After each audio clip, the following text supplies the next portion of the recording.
Good afternoon, and welcome to yet another very, very topical and very, very timely EMET webinar. This week, actually yesterday, the Special Tribunal on investigating the death of Prime Minister Rafik Hariri of Lebanon on February 14th, 2005, came out with its verdict.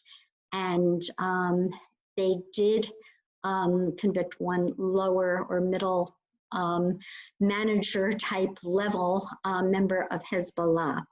And this comes on top, of course, of the horrible explosion that devastated the port of Beirut on August 4th. And Lebanon is a country that is almost totally dependent on the importing of agricultural goods. So we're seeing a country right now which is recovering from this horrific blast, which left at least 165 people dead and 5,000 wounded and 300,000 homeless. And we know that 0.006 Lebanese pounds is the equivalent of $1 US, and the cost of bread is prohibitive, let alone the cost of meat. And people have been on the streets demonstrating. I think it began last year and this year again. So we are really, really fortunate to have with us today Tony Badran. Tony is a research fellow at FDD, one of the best and most prominent think tanks in Washington, D.C., where he focuses on Lebanon, Hezbollah, Syria, and the geopolitics of the Levant. Tony was born and raised in Lebanon, and he's testified to the House of Representatives on several occasions regarding U.S. policy vis-a-vis Iran, Syria, and Lebanon. His research currently focuses on the relationship between Iran's Hezbollah and the regional states, as well as the history of the future for Israeli-Hezbollah wars. And his writings have appeared in publications such as the Wall Street Journal, the Los Angeles Times, the Washington Post, the New York Post, the Atlantic, Foreign Policy, and the Weekly Standard. He is a columnist and Levant analyst as well for Tablet magazine. So we are honored to have you, Tony. And just first a little background. How did Lebanon get to this dire position of where it is today? Well, thanks, Sarah, and thank you for having me today.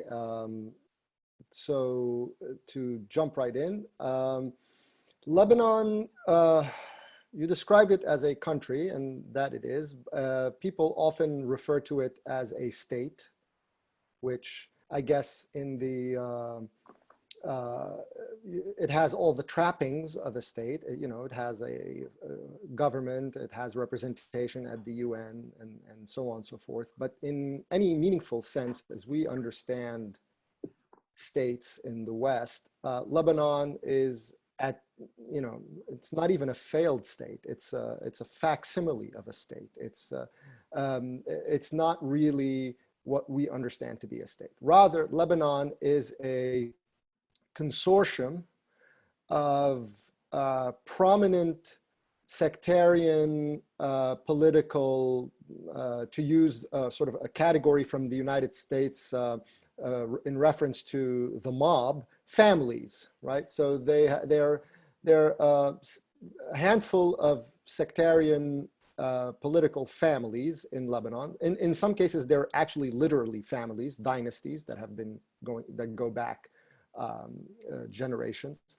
And those prominent families come together and decide in what is referred to as a government and the parliament and so on and so forth, how to run the place. And they have, therefore, they use that government to dole out contracts and favors, and patronage to their base and to their cronies in the business world. And generally speaking, functionally, the country in the past, would have intervals of civil conflict when these families cannot come together to agree on certain things and the distribution of power. And oftentimes it would require outside interference to settle it.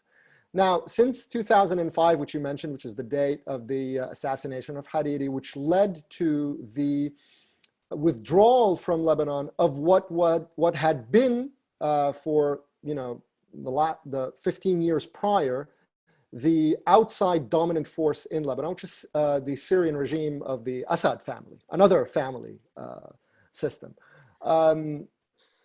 Once they left, you had the rise to take over the running of Lebanese affairs of Hezbollah as the local representative of an outside power, which is Iran. Now, when the Syrians were there, Hezbollah was in that position with Iran, but it was a partnership between the Assad family and Iran that allowed for the Syrians to run the general day-to-day affairs, while the Iranians and Hezbollah focused on security policy, specifically with regard to war against Israel. Once the Syrians left, Hezbollah took over the apparatus in general. Now, this is an apparatus wherein graft and corruption is not a bug, it's a feature that is baked into the system. This is how the system functions.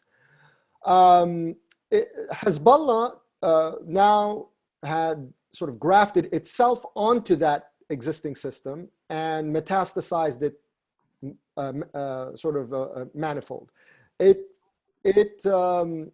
Because Hezbollah, among the other families of Lebanon, is the most powerful and most prominent force, not least because it is actually a state enterprise. I know a lot of people like to talk about these types of groups as non-state actors. That's not what Hezbollah is. Hezbollah is an extension of a state, that is the state of Iran. It is a local enterprise, but it is part of a structure and hierarchy and command structure, a chain of command that is directly integrated into the Iranian command structure. So as a result of that, and as a result of the extensions of the Lebanese diaspora throughout the world, where therefore that Hezbollah can tap into, it built truly a global network that could be used obviously for terrorist operations when need be, like what we saw in Argentina, for instance, and Thailand and Bulgaria and so on. And it also used this global network to start an illegal business enterprise, a criminal business enterprise, which relied significantly on the drug trade from Latin America and specifically cocaine.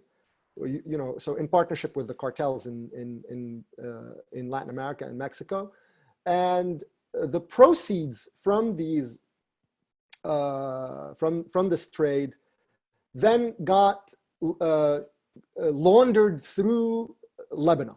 So Lebanon becomes for Hezbollah a headquarters for both military operations throughout the region, where it simultaneously, trains other factions within the Iranian network in the region, and also from where Hezbollah's operations are launched, be it in Syria, in Iraq, Yemen, so on and so forth. On the military side, equally on the financial side, because it controls this shell of a state, right, with its infrastructure, its such as it is, ports of entry, banking system, real estate sector, health sector, all the other stuff, right? So it, in as much as it partakes in it from a dominant position, it can use it to launder money and further its criminal enterprise. Parallel to that, you had the other lower families or less powerful families in the system who were together, in this consortium with Hezbollah as junior partners. They themselves also were tapping into the banking sector and all of this stuff and international donor money and so on and so forth. Now, their expenditures became very high. Lebanon, as you mentioned, imports pretty much everything, and they ran, and because it's a clientelist system, the public sector is very bloated. So you have the mixture of corruption, clientelism, bloated public sector, and so on and so forth. This is in addition or side by side with Hezbollah's own usage of the financial sector. This all led to a system where all this debt had to be financed by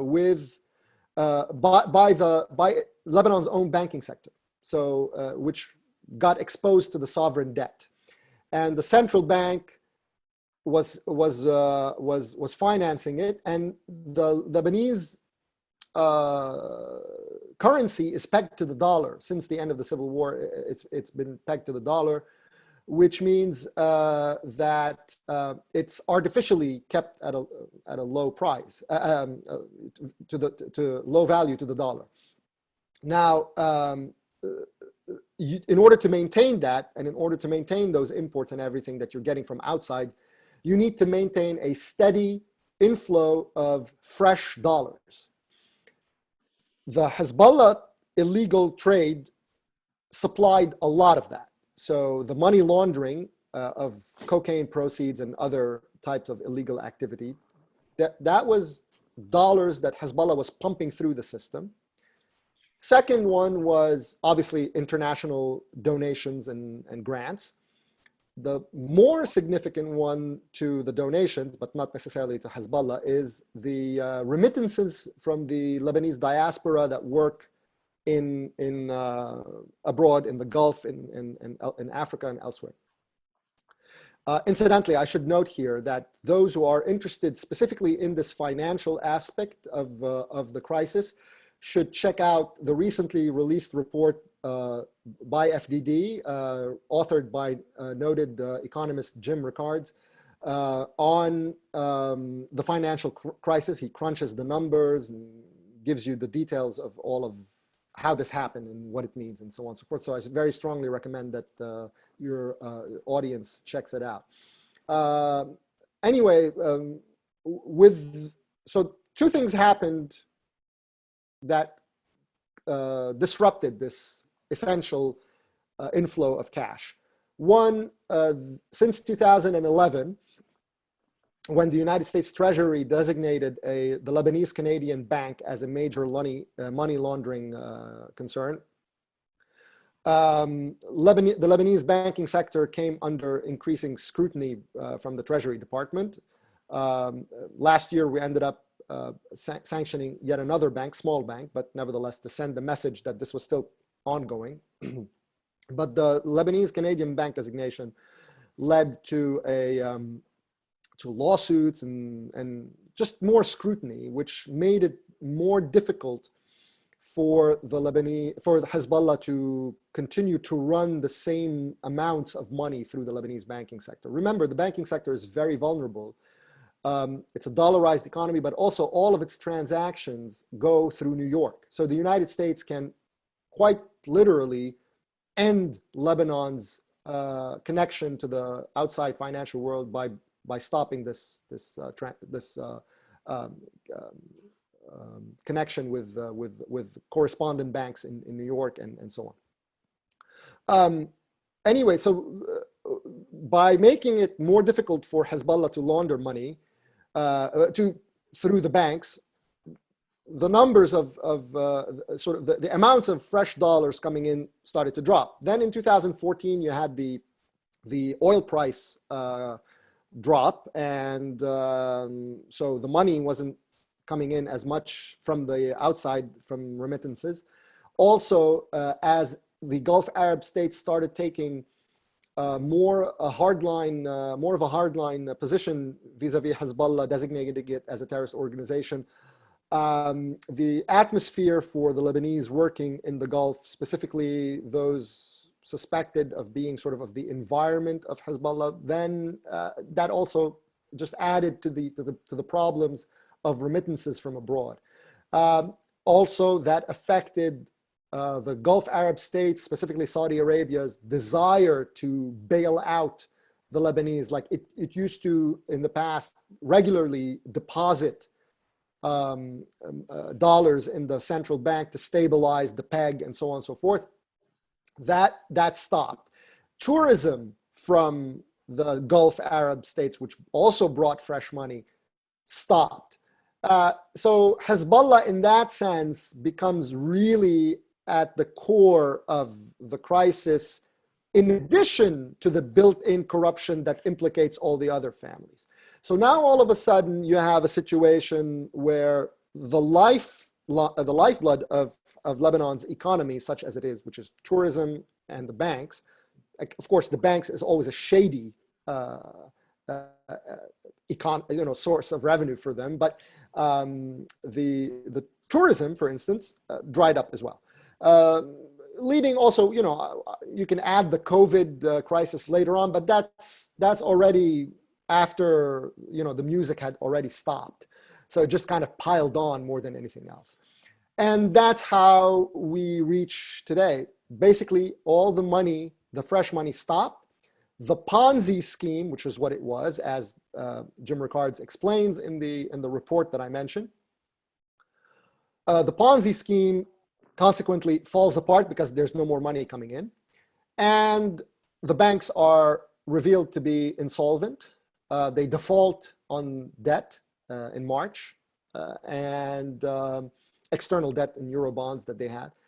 And now they have capital controls whereby the Lebanese people who have, these are normal citizens who put their money in savings in the Lebanese banks. They can't access their money anymore because it's gone. So the capital controls now makes it such that people can withdraw something as ludicrous as $20 a week. You can withdraw in Lebanese pounds also, not in dollars. And the Lebanese pound has lost its value. So very cynically, what the government is doing is kind of imposing an inflation tax, if you like, because now the country, first of all, is on the cusp of hyperinflation, or at least inflation. Let's just leave it at that. Purchasing power has disappeared. So, and they were supposed to be negotiating an agreement with the IMF for a bailout. The problem is, first of all, they can't even agree on the size of the losses. Jim Rickards crunched numbers that basically brought us to about $100 billion in debt for a country the size of Lebanon. I mean, nobody, by the way, is going to be paying $100 million. So you're not going to get the entirety of that. Even in a bailout, you're just not going to get it. I mean, we're talking about $10 billion at best. The IMF, for that money, requires reforms. It requires restructuring of the financial sector, cutting down on the size of the public sector, reforming the energy sector, and the floating the currency, a whole bunch of other stuff that they need for the political class to do. And audits. Forensic audits of the central bank and so on, just to see the losses. Now, obviously, because of all the illegal activities that I mentioned, this is a very testy proposition for the banks. So obviously, and when I say banks here, I don't draw a distinction between the political elite and the financial elite. It's hybrid, it's incestuous. A lot of the politicians sit on boards of these banks. And so they're not, these are not two independent things. So obviously these people are very reluctant to do any of that. And so we've had since October, and when they started negotiations, I think maybe a month or so, a couple of months later with the IMF, let's say at the beginning of the year. So we've had almost a full year now of just wasted time. They can't agree on numbers. They can't agree on an exchange rate. Rather, they have multiple exchange rates. They haven't unified the exchange rates. So they don't have an official capital controls law. Everything is random. A lot of people siphon money off prior to the crisis, and and some of that is coming out now. The details of people, like a banker, for instance, one of the head of one of the banks in Lebanon, small bank, was reported to have bought an apartment in Manhattan for $9.9 million. So you get a sense of what I mean by, like money just, so the shareholders in the bank who had made a killing on the central bank's high interest rates, a lot of them managed to take their money out, and the normal people, regular folks, got stiffed because of it. Now, that's by way of background. By way of why is this at all our concern as the United States? Frankly, it isn't. I mean, the reason why we care about the situation in Lebanon is precisely because of Hezbollah. I mean, let's be honest. The Lebanese try to hype up their own self-importance by saying, no, it's important, Christian-Muslim coexistence, liberalism in the Middle East, very important in the Eastern Mediterranean for the US to have this access point. It's an important partnership with the Lebanese army to fight jihadism. This is all nonsense. None of these things are real or true. What matters for the United States is very simple, is that Lebanon has been turned as a territory, as a state, has been turned into a headquarters for destabilization of the entire Middle East on behalf of Iran. It is a satrapy of Iran. Hezbollah is an extension of Iran. Also, Hezbollah poses a threat in terms of its global criminal enterprise, money laundering concerns, as well as potential overseas operations, including in the United States, weapons procurements from the United States, and so on and so forth. So that is the concern, obviously, as it also relates to our allies and to the American alliance system in the Middle East vis-a-vis Israel, in as much as Hezbollah has amassed a massive arsenal of rockets and has been, in the last few years, upgrading that arsenal in terms of precision of its missiles, so that, and this is something that the Israelis are very, very worried about, because it increases the accuracy of Hezbollah's missiles, so that if in the case of a war with Israel, Israeli infrastructure becomes much more vulnerable as a result. So that is the nature of our concern with Lebanon. Now, I'm leaving humanitarian issues aside. I'm talking in terms of policy. The question then, how do you go about handling that? And the maximum pressure policy of the United States is pretty much really what we can do in terms of just choking off Hezbollah's finances and Iran's finances. The problem is, in as much as Hezbollah has taken over the state and its banking system and so on, that also meant that the Lebanese themselves are going to feel it. I mean, that's just the nature of the beast. Of course, that it collapsed on its own showcased how much this thing was already a house of cards, and we didn't really cause that to happen. It's just that's their own the rottenness of their own system.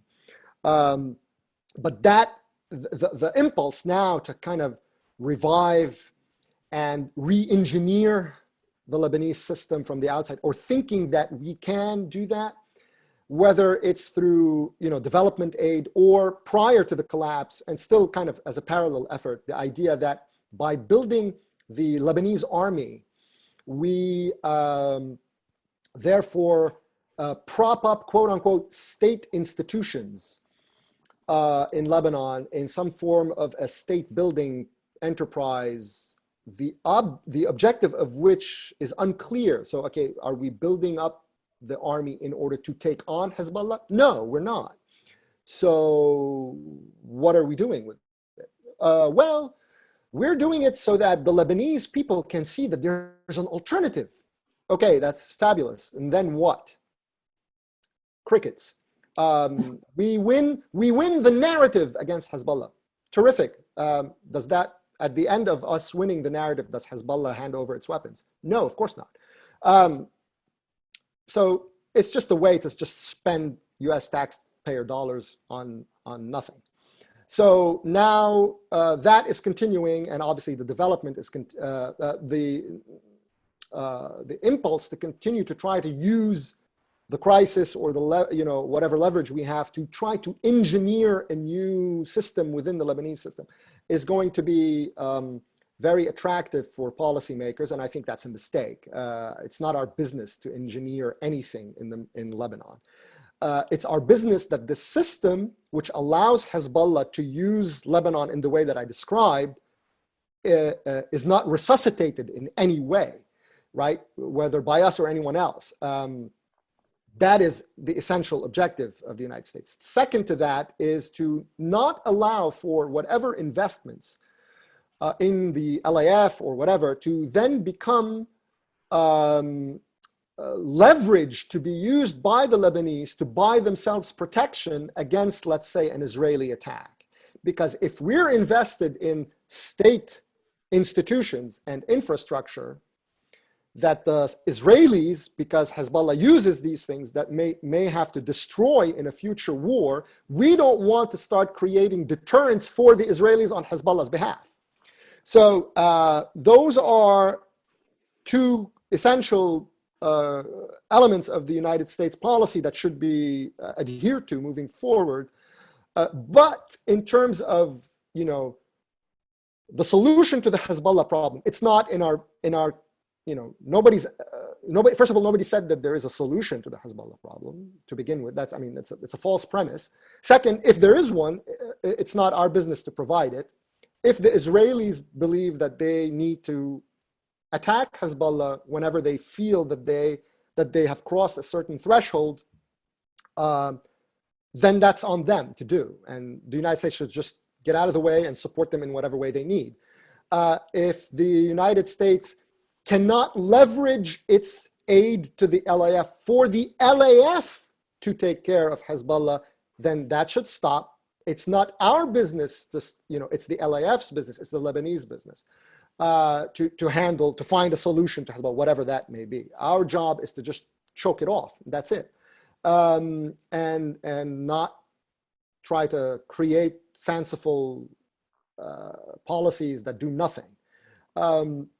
So I think, that kind of realism, however unattractive it may sound to those who want to do something, regrettably, that's the reality. Now, there are people on the street, like you mentioned, they're protesting Hezbollah as well as the entire political elite's corruption. Very interestingly, you find people who are openly saying, don't send money to this government.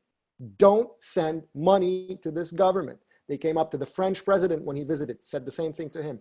The World Bank is asking people to sit in round tables in Lebanon to discuss aid, whatever. A lot of these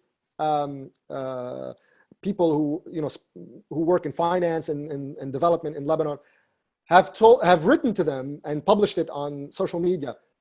Don't finance these instruments of this government. You're financing corruption and you're financing death, which is what we experienced with the explosion in Beirut. So you're seeing that feeling, which only amplifies the point I'm making in terms of the futility of putting money in that. But what that will lead to, A, is unclear, and B, it's up to the Lebanese. And it's up to the Lebanese to decide how and whether they're going to sort of take on the repercussions of their decisions once Hezbollah and its allies also field their own people in the streets. right? So you have now two protest movements potentially colliding. And how the Lebanese are going to handle that is going to be up to the Lebanese, right? Our interest I laid out. It's actually very simple, and the impulse of micromanaging affairs in not just Middle Eastern states, but in Middle East fake states, okay, is a fool's errand. So I think I've spoken way over my time. So I think I'll stop here and we will open it up for your question. You're fantastic. And in fact, first of all, I think it's very important for all of our listeners to have a very realistic yet sobering analysis, you know, and I think it's important for American policymakers to have a little bit of humility in terms of just how much we in the United States can control. And it also was very validating to hear what you were saying, because for at least the last half a year, one of the things that we at EMET have been working on is to take away the $221 to $224 million that we give annually to the LAF under the illusion that it's being used as leverage against Hezbollah, when, you know, we see pictures on the LAF's own website of Hezbollah flags on one side and LAF flags on the other. And we've seen American manufactured armored vehicles and being driven in parades by Hezbollah officials. And we know that, you know, this money is landing into the tentacles of Hezbollah. Now, I know that since the August 4th explosion, the world community, you know, has, you know, shown a beautiful instinct of compassion. And I know America has pledged $17 million, and I know there are hundreds of millions of dollars coming in from the European community. How it does not sound, from what you're describing, of this kleptocracy and this incestuous relationship between the political and the financial families, where Hezbollah is like a mafioso clan that controls anything. Is there any way to avoid this aid from getting into the tentacles of Hezbollah? So we're talking about the humanitarian aid that we're seeing now. There has been recognition on the part of the donor countries that we want to try as much as possible to reach the people directly and to bypass the government channels. And there has been an effort to that effect, right? So partner local NGOs have been used, and in some cases, you know, aid has been distributed as directly as you can get in these types of situations to people. So I recognize that people understand the need for this, and they're doing it. That said, you know, we're still sending stuff to the Lebanese army, so it's not 100% bypassing. And there's this insanity in the United States where we treat the Lebanese army as some sort of an autonomous entity separate from the government. It's not. It answers to the government. And in as much as the government answers to Hezbollah, I mean, we have a problem. But let's leave that aside. So we have a recognition that that's something that we have to avoid, going through the government and propping up the government. That said, there is an inevitable crossover or bleeding that's going to take place on the very basic level, right? Especially, you know, one of the things that they're looking at, let's say with the World Food Program, is, you know, you send the debit cards to people so that they can use them to purchase in supermarkets. So it affords people the ability to buy food, which is nice.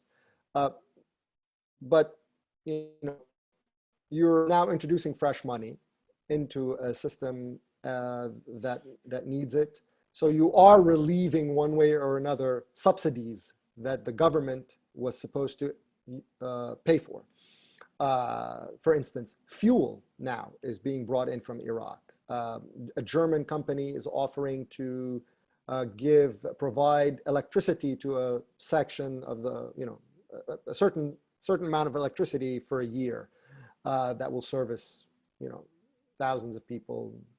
Medicine has been coming in, all of which is, I'm not against helping people in a humanitarian situation, but what I'm trying to say is that even in wheat, let's say, because obviously the silos blew up and so on. So all of these commodities, wheat, fuel, medicine, and stuff, are things that the government usually subsidizes. So even though we're bypassing the government, we are in effect helping the government by taking stuff off of its plate in terms of its subsidies. And that's fine. Look, it is what it is in these kind of situations. That it happens, and that's fine. As long as this is limited in scope and time frame and amount, right, of money. Because by definition, it's humanitarian, it's an emergency thing. You do what you need to do. My concern is this slide, this stealthy shift from humanitarian to development and reconstruction. That now we're entering different territory. Now you're entering into political gambits, political action. And this is where you incidentally have a diversion in interests, even among allies. So when the French lead an effort to raise money, or as they leaked to Reuters after Macron's visit, that they called that they told the US president that the policy of maximum pressure and sanctions is backfiring, excuse me, in Lebanon. And we shouldn't be doing that in Lebanon, right? Okay, they're entitled to their opinions, but if now all of a sudden, you see what I'm saying, you have a diversion because you have different political agendas now at play. And that is where things can get potentially, concerning. I'm not saying that they are. I'm saying I'm kind of raising a red flag before we get there. But that's kind of what I keep an eye on in terms of not letting a humanitarian impulse lead us down the slippery slope into a trap that takes us back to the old ways that the Lebanese have been accustomed to, which is outside bailout, or an internationalization of what is supposed to be functions of the state when there is no such state, and then at the same time they're telling us build our state. So you see the incoherence in that approach. All right, before we hand over the podium to our audience for questions, I wanted to ask just one more question, and it has to be about the results of the tribunal. Yesterday's results. I think it was a gentleman by the name of Saeed Ayash, if I'm not mistaken. Salim Ayash, yes. Salim Ayash. Okay, Salim Ayash, where is he in the hierarchy of things in Hezbollah, and does it satisfy the questions that people have about the assassination of Prime Minister Rafiq Hariri? He's a mid-level commander, and that's in as much as the one level above him, Mustafa Badruddin, who was also one of those named in one of those charged in the case, in as much as he was killed in action in Syria, he's no longer on trial, obviously. So Mustafa Badruddin was a senior military commander in Hezbollah. So had he still been alive and convicted by the tribunal, then you would have had at a very senior level. But the tribunal did note that even Badruddin was not himself responsible for putting the conspiracy together, which means that it was at a level higher than him. So although it wasn't up to the tribunal to rule on these issues, it did note them. It can rule only on the individual standing trial before it. And of those individuals, that one person was found to be beyond reasonable doubt guilty for being the commander of the cell and of the sort of on the operational level. Now, in terms of what it means in Lebanon, there is a lot of disappointment, obviously, in Lebanon, but I think the problem with that is that people built up expectations for what this would mean that were extremely beyond realistic, right? So I think they thought that this is going to have a big, massive impact. And now, by the way, that it didn't, they think that the fact that it didn't is going to have a massive impact. Neither of these things are true, right? It's just not. There was delinquency and maybe complicity on the part of the UN tribunal team in the period, let's say, between 2006 and 10, where they deliberately slow-rolled things. They didn't want this to reach into Syria, to reach elsewhere. So we were left with what we had. And in terms of revealing what everyone suspected to be the case, it did, right? That is separate, however, from a mechanism for accountability. There is no, and there was never a mechanism for accountability. There isn't any, nobody's going to come into Beirut and pick up Salim Ayyash or whomever else and extradite him to face trial. It's just not going to happen, right? So then it becomes then a political question of how the Lebanese political parties are going to deal with it. And we have the answer to that because these guys have been dealing with Hezbollah regardless. All of them. All of them have been willing partners with Hezbollah in so-called national unity governments or whatever you want to call them. This is on the politics. I'm not even going to mention the business side, but let's just stick to the politics. So on the political side, that's what they do. And I suspect that if offered the chance to do that again, they will. Yeah, so this illusion of this sectarian government where the president has got to be, I think, Christian and the prime minister Sunni and the speaker of the parliament Shiite, it's just an illusion, right? Hezbollah seems to be.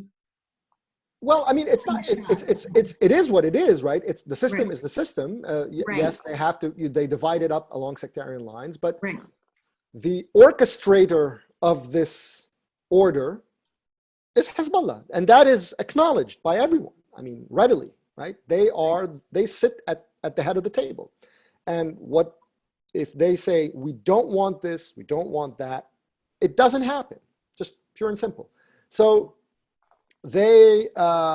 And they're more than happy to, divvy up shares in the system. No problem. Rafiq Hariri's son, who was prime minister, no problem. They would love to have him be prime minister. Not an issue, of course. He knows his place. He knows what to do, and that's it.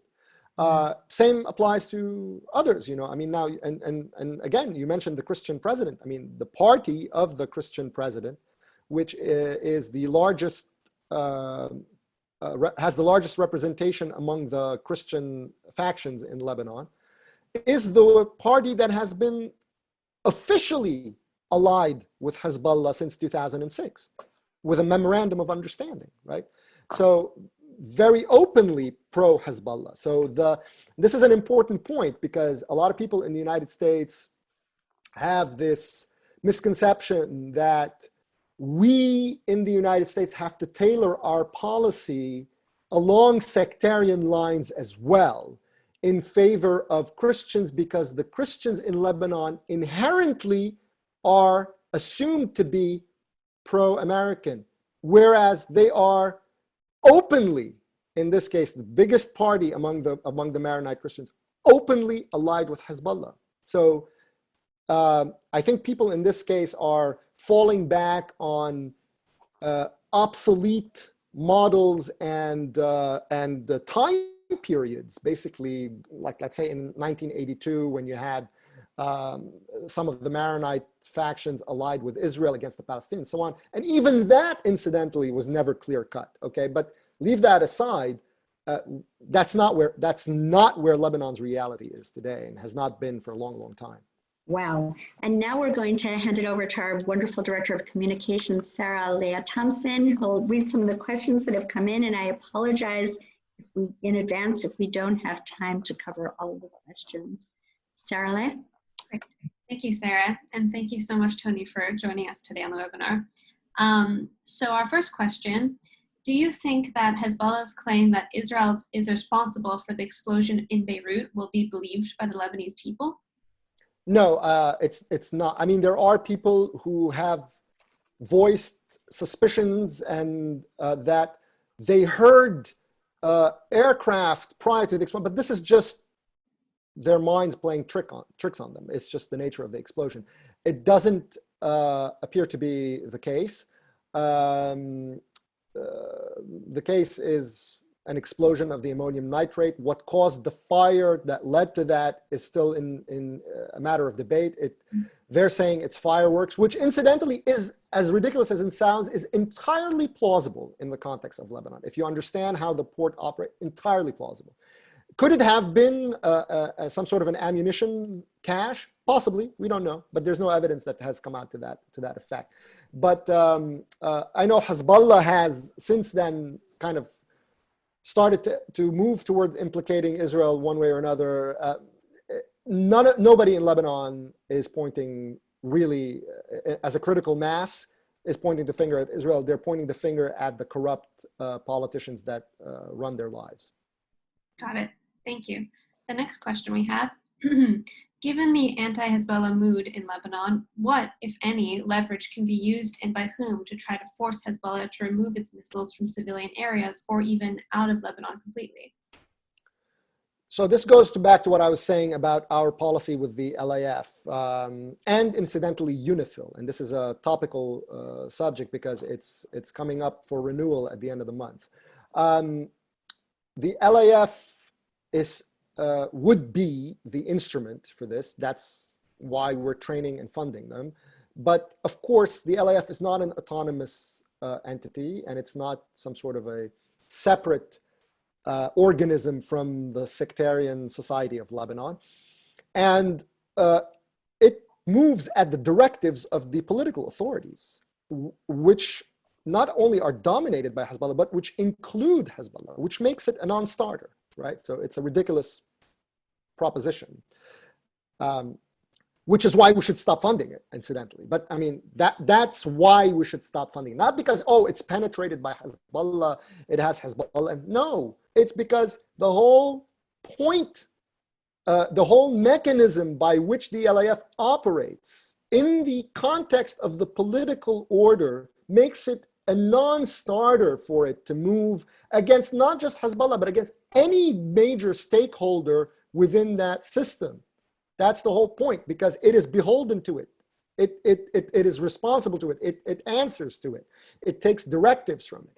And in as much as Hezbollah is going to continue to dominate this political order, to expect this to change is silly. And they don't. By the way, the people who support it don't expect it to change. So that's why you start seeing a change in subject. Oh, but they're very good against jihadis. I don't care. That's not why I'm funding them, right? Oh, and they're great for the narrative and helping maintain order in Lebanon. Again, very nice for them. It's not why I'm funding them.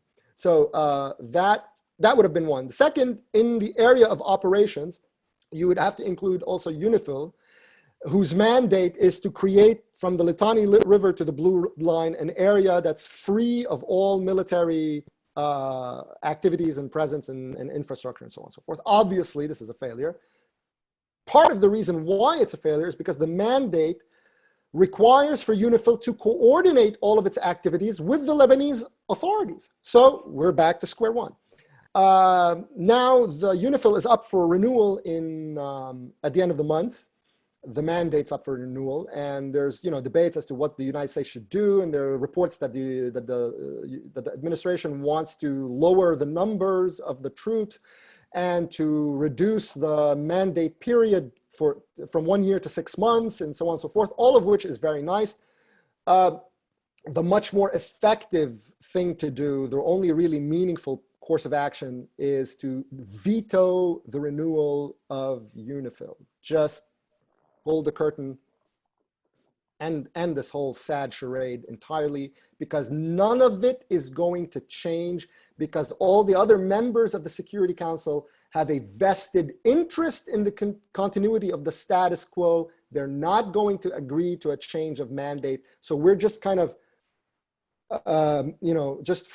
fooling around the periphery with no real meaningful action. So just best to just end it. The U.S. taxpayer has no business paying $145 million every year to fund yet another ineffective, bloated UN agency. Thank you. I just have to say that is another thing that we agree entirely on. And very recently, we had General Michael Herzog from the IDF, who and so many other people in the IDF who have said that UNIFIL is more of a hindrance, and they're working in coordination with Hezbollah. And it would be horrible, if God forbid there were another war, and there probably will be, if the UNIFIL people are in the way and they end up, basically, having a casualty from UNIFIL. So just awful. Yeah, no, I mean, their position in the context of Lebanon is at best ineffectual, at worst actually counterproductive. So there's no point at all in continuing with this mission. Thank you. Great. By the way, I just pasted the link to the report that I mentioned, so people can feel free to access it. Thank you. We'll make sure to send that around. So I think we have time for one or two more questions. The next we have, can Lebanon ever become stable as long as the country is run by sectoral politics? Yeah, I mean, well, the real question is, can Lebanon have a system that's not sectoral politics? Remains up to the Lebanese. Again, it's not up to us. We're not going to be able to re-engineer Lebanese society. If the Lebanese do manage to find a different form of non-sectarian identity, non-sectarian, and then therefore non-sectarian representation, and therefore non-sectarian governance, great. I mean, I happen to believe that obviously that is a necessary thing for them. Will they get it? I don't know. We have to remember, Lebanon's function that I described, as a sort of theater of conflict and always torn between bigger powers in the region, and that its internal governance structure is always divided territorially or whatever other way. This is a structural reality of Lebanon, of that territory that we now know as Lebanon, for as far back as you can go, right? So it's just things that have been, in a way, predetermined, if you like, by geography and other primarily geography. But whatever, it's, do I want the United States to be the power that tries to break centuries old precedents? No, let someone else try that. I'd rather not. Thank you. So possibly our last question. Do you think China will take further advantage of Lebanon's financial crisis? I didn't hear the first part. Who will take advantage? Sorry. Do you think China will take further advantage of Lebanon's financial crisis? Right.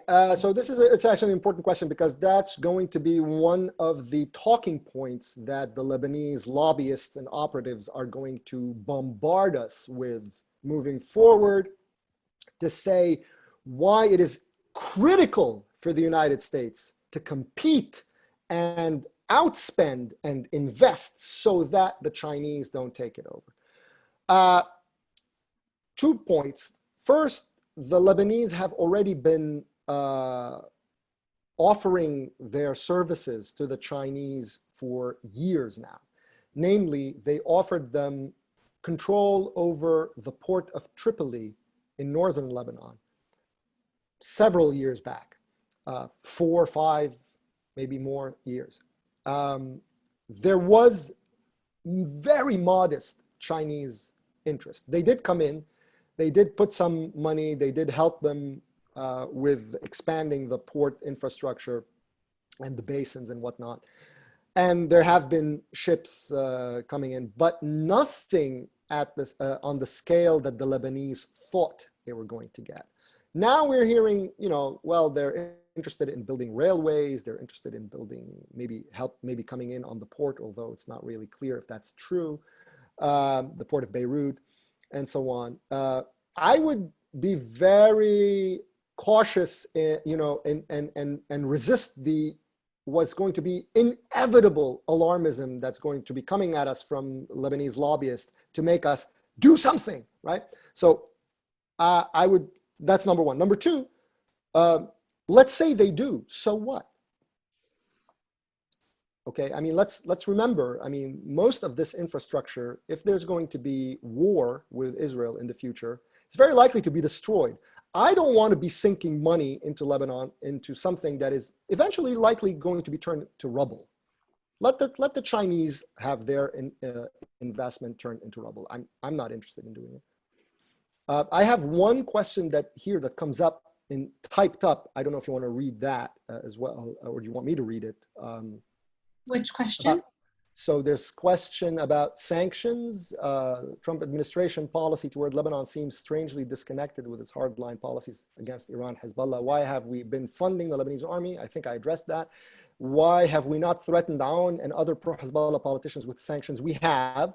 There was a recent report in the Wall Street Journal the other day about a package of sanctions that the United States has in the pipeline that have been delayed for a variety of reasons. We don't have time to get into that now, but should they move ahead, the report very notably mentioned Gibran Basil, the son-in-law rather of the president Aoun by name. They mentioned him by name.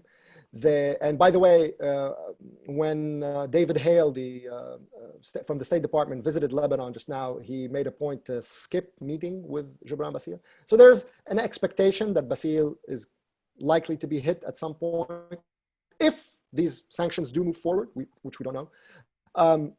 Also, the Wall Street Journal report mentioned business cronies tied to Saad Hariri, very specifically, which is also important because it kind of amplifies the point I'm making that this is a total system of corruption, and therefore we shouldn't be making these false distinctions between anti-Hezbollah and pro-Hezbollah in these cases, because Saad Hariri is usually billed as an anti-Hezbollah figure, but he is part of the system of corruption, and the United States in its sanctions pertaining to corruption has named one of his, they didn't name him, they just said one of his associates is among those being considered for sanctions, which is an interesting and welcome decision, because all of the crew of these families basically should be hit one way or another.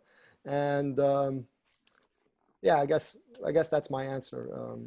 I don't know if you want to take anything else, or if we've reached the end of our time. I think that's all the time we have. Thank you so much for all your answers. Sure thing.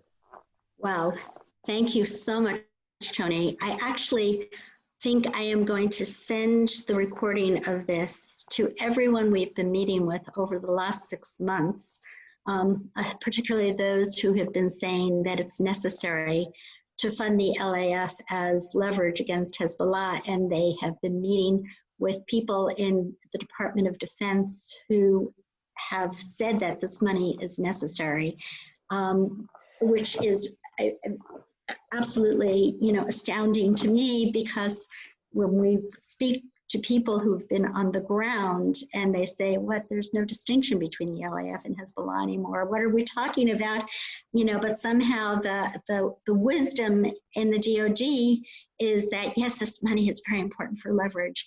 So I can't thank you enough for your wisdom. And, it's a very, very sobering and humbling discussion about the limits of America's power. And I think it's very important, particularly after our experiences in the Middle East trying to conduct democracy building, that we have a little humility about our power. It's not, so I'm sorry, it's not just idea of limits of American power. I mean, it's not really the issue here is not power, right? It's toward what end. So my concern, and this is what I'll leave your audience with, is understanding the basis of a sound strategy, right, and in the region. So prioritization of threats and interests, understanding the nature of the theaters that we're engaged in and where they fit in these broader strategic pictures, and applying and really just kind of understanding geostrategy, the map. Just look at the map and understand what the map tells you for your interest as well, as opposed to getting, sunk into the minutia of places, especially in the Levant, where historically, going back centuries and millennia even, these places are not places where you've had centers of power and states. The states have been on the periphery of the Levant, with Israel being the notable exception that proves the rule. Historically, that's not where historically, this is a theater for conflict. It's quicksand. It's not where you lay the foundation for your enterprise in the Middle East. That's been the problem with the Iraq war, and all the more so, which is a much bigger country, obviously, than Lebanon, and all the more so with Lebanon. Wonderful, wonderful. So that's a note of caution that we should not get our feet further mired into this quicksand of the Levant. Thank you. And we have many, many listeners that have tuned in, or watchers that have tuned in today. I can't thank Tony enough. And I should say that all of this does, cost EMET a great deal of money. We do this as a public service because we really do believe that a well-informed public should inform their policymakers to make well-informed policy decisions. Tony is just another brick in helping us create an edifice of solid information and good education about the Middle East. So all of this is to say that we do rely totally on contributions. We get no money from any government. And if anybody would like to support EMET, you could go to our website at www.emetonline.org. And if anybody would like to support FDD, where Tony is from, which is a wonderful think tank that does phenomenal work, you could go to their website at fdd.org. Anyway, thank you so much, Tony, and God bless. Thank you. Thanks so much for everyone who attended. Thank you. Bye.